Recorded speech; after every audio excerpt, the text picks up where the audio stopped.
Hello Virgo. So let's go ahead and get started.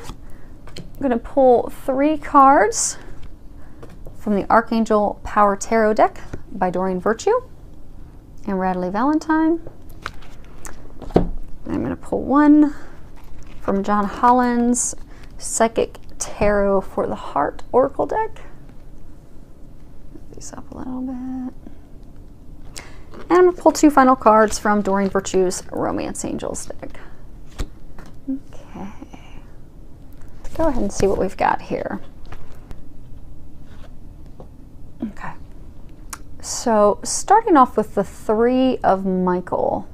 And if you look at the bottom of that, it says, release the past. You will grow from this situation. Time heals all wounds.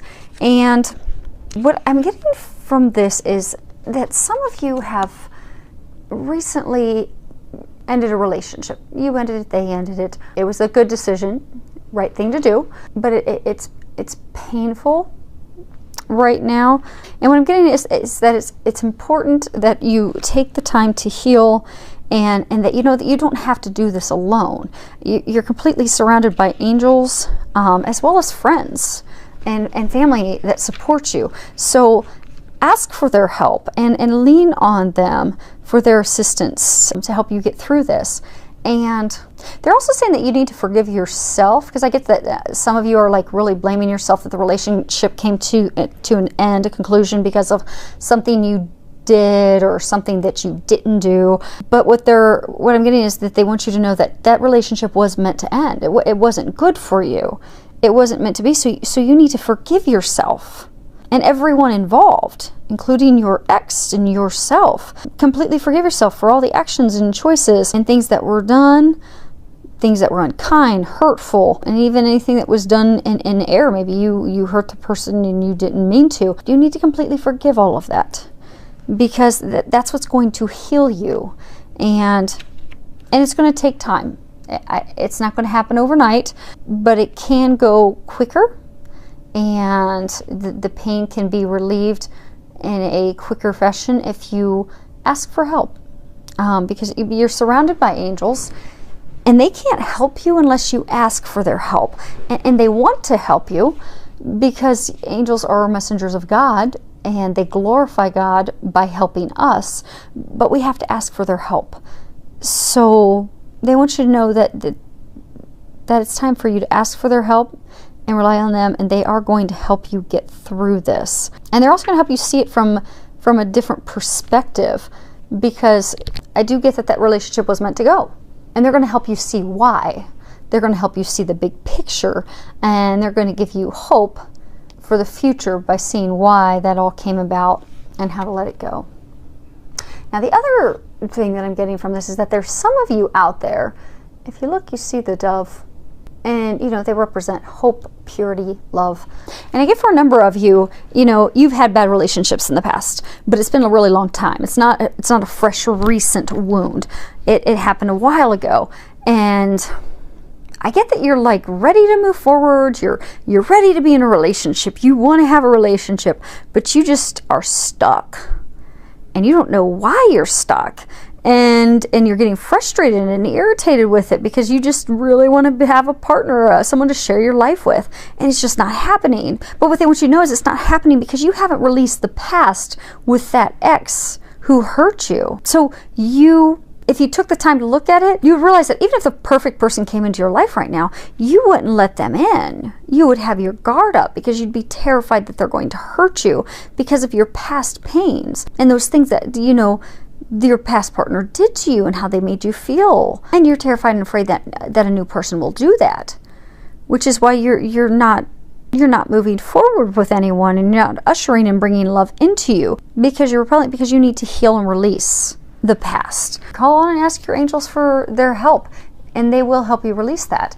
And I get, for a number of you, you're surrounded by friends. Get their help, and for some of you, you could even use the assistance of a healer to help you heal and release those things. But get the help that you need so that you're ready to move forward.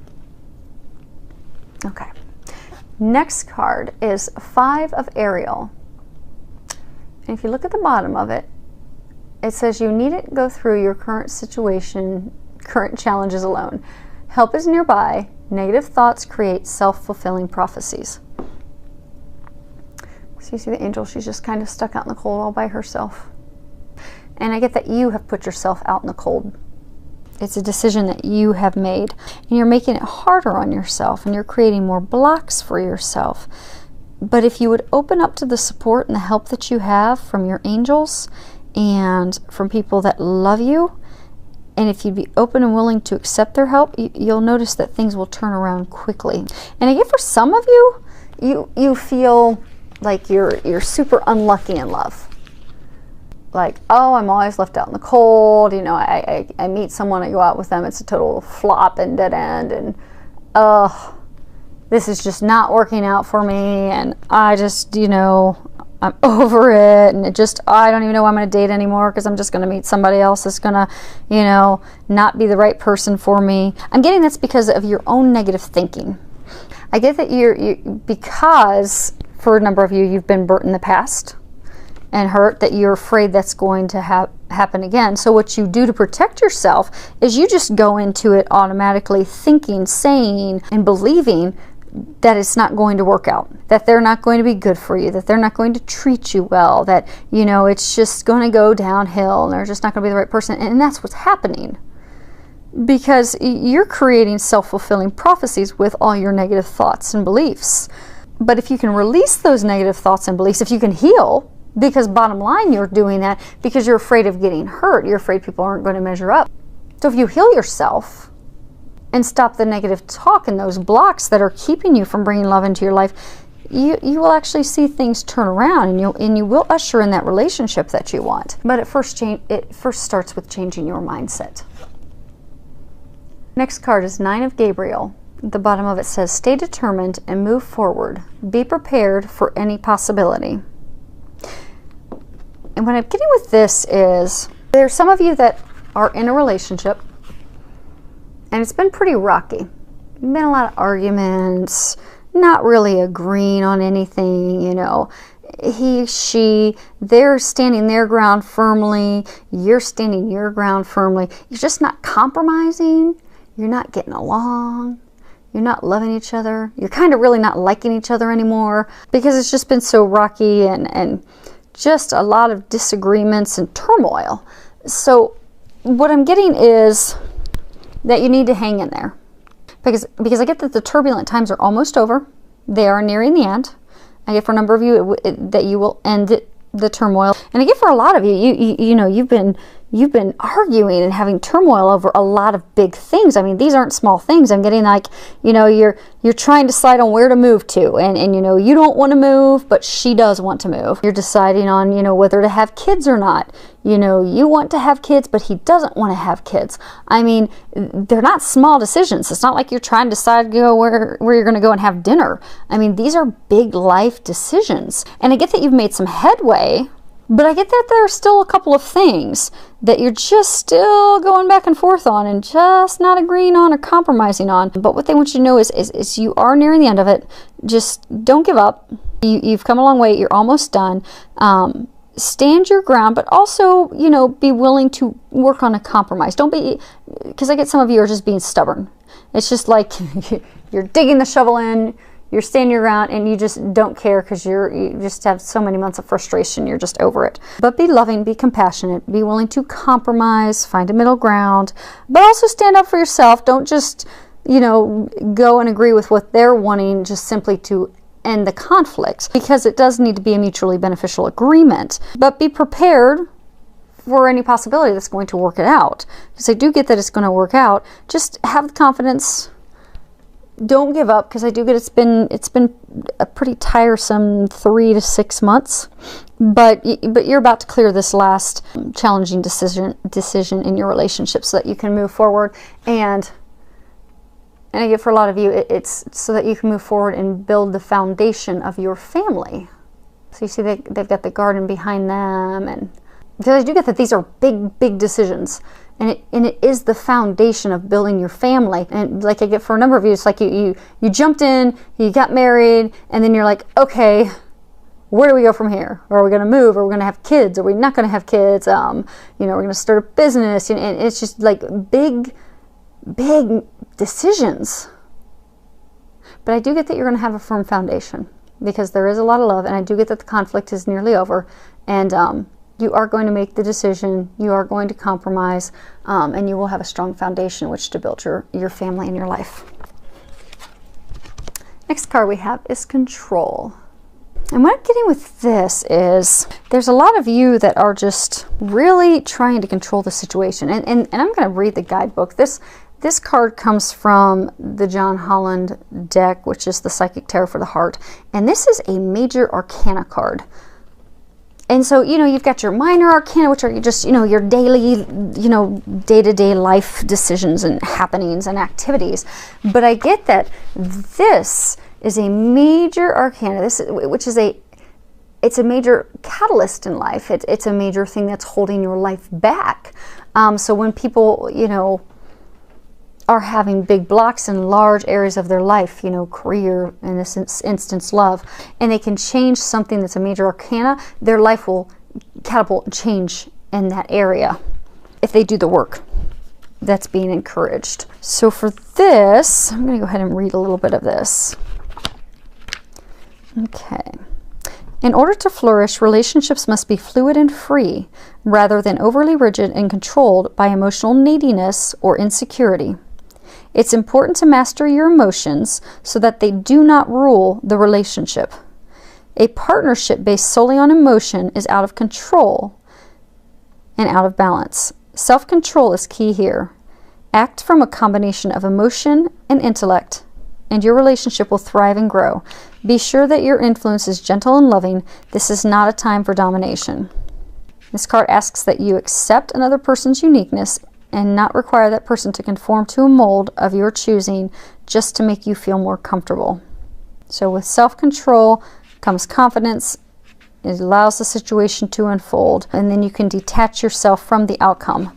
So what I'm getting is you're trying to control the situation so much. You're trying to control what your decision is going to be. You're trying to control and keep yourself from getting hurt. And for some of you, I get that you're in a relationship and you're trying to control everything in that relationship, but you don't understand why you're not happy. Because you just need to let it go, let God. And for a small number of you, I get that you are in a relationship where you are being controlled. And that it's time for you to take back your power and to start loving yourself. And that will turn the relationship around. And for some of you, it may make you realize that you deserve better. Let go of the control if you want to see things turn around. And for some of you, it's time for you to take back your control. Take back your power. Next card we have is Passion. And you read the bottom of that, it says, allow your heart and soul to sing with joy. So I think this is like the single person's row because, you know, we have to have a passion for life before we can draw romantic passion into our lives. So I'm getting, for a number of you, you really, you know, if you're single, you really want to have a partnership, you know, you're praying for that great love, you really want that. They want you to know that your prayers have been heard and they're trying to bring that to you, but you have to first start by bringing some passion for life back. Because I get for some of you, you're so focused on having a relationship and finding that person that you're completely blocking yourself from it. Because, you know, if you find anything that brings you joy, excites you, you'll find that passion that you have will bring passion and you'll have a positive flow in your romantic life. So go out and start doing something that makes you happy. Start a hobby. Go work out. Go join a meetup group that really resonates with you. And what you'll find is you just take your focus off finding a partner and just really start enjoying life and all that life has to offer, and you just really get to a place of happiness. You'll find that partner is just going to manifest in your life. Because you're not trying to control it and push and bring that person to you anymore. You just let go and have fun with what you're currently involved in now. Live in the now, and then that will manifest. And for some of you that have been, you know, in the relationship and you've had a lot of arguments and painful discussions of, you know, trying to come to a compromise, in your relationship. I get that this is also the time for you to bring passion back into your relationship. Go do some just fun things together. Just go with your partner, go do some activities, go hiking, go do a painting class together, go take a romantic soak in the tub, a little weekend away. Just go do something to bring that passion back in. Because that'll also get you back on the same page and help you remember that you are a united couple. You're in it together, you're on the same team, and that'll also bring more compassion and understanding and when you're trying to come to compromise and agreements on things. So do something together to bring that passion back in. Spark up the relationship again. Next card we have is calling in your soulmate. The bottom of it says your prayers, affirmations, and visualizations help bring you together. And I get that this is again coming back to those of you that are single, that, you know, just keep longing for that relationship, either thinking you're not going to get it, just longing for it, wondering where it's at, but you're actually repelling it. You're even, you know, trying to set up ways to meet this person. You're going to bars constantly. You're trying to totally control that situation, bring a romantic partner into your life. I get that this is for number of you in that situation, because you're ready for love, you're ready to take those next steps. And what they want you to know is they want to help you bring your soulmate in, but you need to help them do that. So we all have soulmates. You know, we have soulmates that are friends. We have soulmates that are family members. We have romantic partners who are soulmates. And these are people who we travel with into our multiple lives. And we share time in heaven with them. And we typically have some form of agreement with them when we come into this lifetime. And the soul agreement is always something to help our growth and to help their spiritual growth as well. And again, that, you know, can be coworkers, friends, family, romantic. But what I'm getting for you is they're ready to bring your soulmate to you, but you have to do some of the work to call that soulmate in. So what I'm getting is, you know, do a vision board. You know, write down or write a list of, you know, what it is that you desire, what you're looking for in a soulmate. And for some of you, you know, they were saying that you're just so focused on finding this relationship that you just can't think of anything else. I mean, you don't want to be with someone that just sits there and lives in a place and state of lack of thinking, I don't have someone. You want someone that's out enjoying life, living life. So you need to be what it is that you desire. So, you know, if you're looking for someone who really loves the outdoors and loves to go hiking, well, get off of Match.com and go out and start hiking. Join a meetup group for hikers. Who knows, maybe you'll meet your soulmate. But the things that you desire and are looking for in a partner, you need to be that as well. Because you will pull in what you are. Which is why, like, for a number of you, I get that you keep wanting a relationship, you keep hoping for a relationship, but what you're really giving out energetically is, I don't have a partner. I lack a partner. And that's what you keep getting. But if you just trust and give it to God, do your affirmations, do your visualizations of, okay, here's what I want in a soulmate. Here's what I need. And if one of those things is I want somebody who loves the outdoors and loves to go hiking, then finish your visualization board, put your list together, give it to God, let it go, and go start hiking. And go start having fun. And what you will find is your soulmate will come to you. And I get for some of you, focus on doing those affirmations and visualizations. And I get for some of you, you've really already been doing that because you've been overthinking it, analyzing it, and coming from a place of lack for so long. So it's a good reading. You all have good things headed your way. Healing that's going to get you ready, ushering your soulmate, coming to the compromise to build your family, your life, your future together. Some good stuff. So I look forward to hearing from each of you. Thank you for all of your subscriptions. Thanks for all the comments. I do love hearing from you. Filled with a lot of love, joy, and blessings.